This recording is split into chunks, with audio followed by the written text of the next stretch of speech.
Hallo zu einem ganz schnellen Video zu einem Thema, auf das uns die Zuschauer aufmerksam gemacht haben. Bei unseren letzten Videos haben sich einige bei der Ausgabe gewundert, dass die Titelzeilen so ein bisschen komisch aussahen.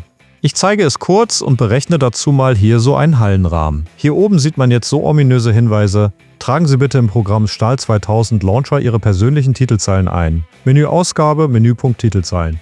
Das, was da steht, ist quasi die Anleitung zur Reparatur und für ordnungsgemäße Titelzeilen mit Ihren Firmenangaben, Adressen, Telefonnummern etc.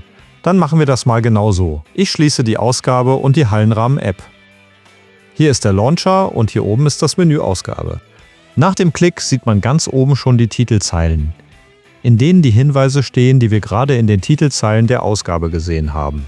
Wir könnten jetzt hingehen und jede Zeile manuell ausfüllen. Ich mache es jetzt einfach über die Zwischenablage. In die erste Zeile füge ich jetzt mal ein: Ingenieurgemeinschaft Klitsch GmbH, Königstraße 25, 570787 Siegen. Und in der zweiten Zeile, da füge ich dann noch unsere Telefonnummer, E-Mail-Adresse und Internetadresse ein. Die dritte Zeile, das ist einfach eine gestrichelte Linie als Abtrennung, die lasse ich so. Das war schon alles, wir können das jetzt abspeichern. Jetzt gehen wir wieder in die Anwendung und rechnen einfach nochmal unseren Rahmen nach.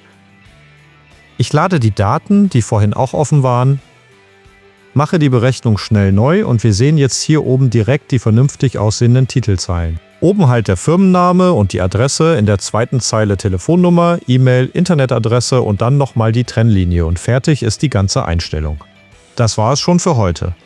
Wenn Sie jetzt das vorgeschlagene Video anklicken, dann können Sie sehen, dass nicht nur Kopfzeilen, sondern auch Kranbahnträgerberechnungen mit Stahl 2000 schnell von der Hand gehen.